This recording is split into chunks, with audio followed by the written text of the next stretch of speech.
আসসালামু আলাইকুম। আশা করি সবাই ভালো আছেন। অ্যালার্জি জনিত সমস্যার কারণে বলতে গেলে কম বেশি সবারই অ্যালার্জি জনিত সমস্যা রয়েছে। আজকে এই অ্যালার্জি থেকে মুক্তি পেতে যে ওষুধ নিয়ে কথা বলবো সেটি হচ্ছে এই ডেজলার ট্যাবলেট। ডেজলার ট্যাবলেটের কার্যকারিতা, এটি কিভাবে খেতে হবে এবং এটি কারা খেতে পারবেন, এর কোনো পার্শ্ব প্রতিক্রিয়া আছে কিনা এবং এর মূল্য কত ইত্যাদি সম্পর্কে বিস্তারিত তথ্য আপনাদেরকে জানাবো। তো চলুন ভিডিওটি শুরু করা যাক। আর ভিডিও শুরু করার আগে একটা কথা, বিভিন্ন ওষুধের পরিচিতি এবং গুরুত্বপূর্ণ মেডিকেল টেস্ট সম্পর্কে জানতে চ্যানেলটি সাবস্ক্রাইব করে রাখুন।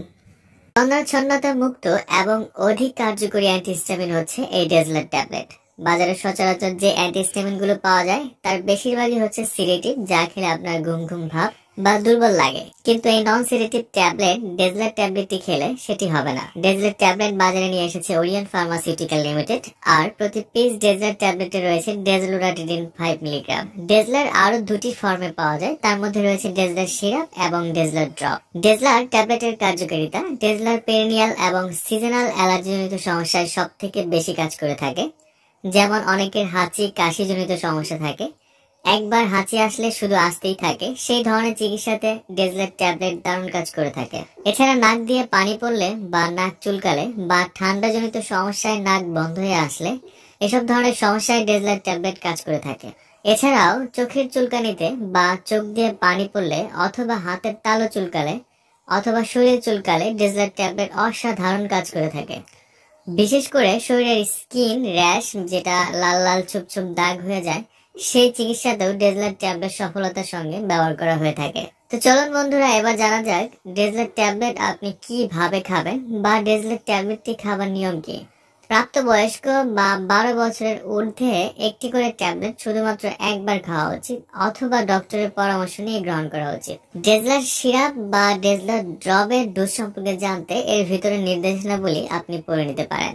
ডেজলার ট্যাবলেটের মিথস্ক্রিয়া ও প্রতিনির্দেশনা সম্পর্কে একটু জানা যাক। ডেজলার ট্যাবলেট ক্লিনিক্যালি অন্য কোনো ওষুধের সাথে মিথস্ক্রিয়ার তথ্য এখন পর্যন্ত পাওয়া যায়নি। তবে যাদের ডেজলুরাটিডিন বা লুরাটিডিন গ্রুপের প্রতি সংবেদনশীল রয়েছেন তাদের ক্ষেত্রে এই ডেজলার ট্যাবলেটটি প্রতিনির্দেশিত। তো চলুন বন্ধুরা, এবার জানা যায় ডেজলার ট্যাবলেটের কোনো পার্শ্ব প্রতিক্রিয়া আছে কিনা বা সেটা কেমন। মোটামুটি কম বেশি সব ওষুধেরই কিন্তু পার্শ্ব প্রতিক্রিয়া থাকে, ডেজলার ট্যাবলেটের ব্যতিক্রম না। তবে ডেজলার ট্যাবলেটের পার্শ্ব প্রতিক্রিয়াগুলো খুবই হালকা বা মৃদু, যা তেমন মারাত্মক নয়। যেমন মাথা ব্যথা, বমি বমি ভাব, মানসিক দুশ্চিন্তা, অবসন্নতা, অনেক সময় বদহজম বা মাংসপেশিতে ব্যথা হতে পারে। তবে সবার ক্ষেত্রে এমন পার্শ্ব প্রতিক্রিয়া হবে তাও কিন্তু না। তো চলুন বন্ধুরা, এবার জানা যায় গর্ভাবস্থায় বা স্তনদানকালে আপনি ডেজলার ট্যাবলেটটি খেতে পারবেন কিনা। আপনি যদি গর্ভবতী হয়ে থাকেন সেক্ষেত্রে প্রথমেই বলবো ডেজলার ট্যাবলেটটি আপনার জন্য না, কারণ ডেজলার ট্যাবলেট প্রেগনেন্সি ক্যাটাগরি সি, আর কোনোভাবেই সি ক্যাটাগরির ওষুধ একজন গর্ভবতী মায়ের খাওয়া যাবে না। আর যেহেতু স্তনদানকালে দুধের সাথে এই ডেজলার ওষুধটি নিশ্চিত হয়, তাই স্তনদানকালেও এই ডেজলার ট্যাবলেটটি খাওয়া যাবে না।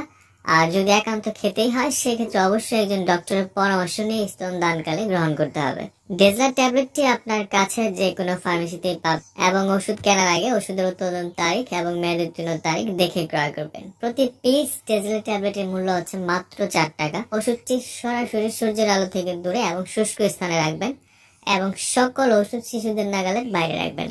ডেজলার সম্পর্কে আজকে ছিল এই পর্যন্তই। ডেজলার সম্পর্কে আপনার যদি কোনো প্রশ্ন থাকে আমাকে কমেন্টস করে জানাতে পারেন, আমি সেখানে উত্তর দেওয়ার চেষ্টা করব। আগামী পর্বে আবার দেখা হবে। সেই পর্যন্ত ভালো থাকুন, সুস্থ থাকুন এবং সকল ওষুধ ডক্টরের পরামর্শ নিয়ে সেবন করুন। আর হ্যাঁ,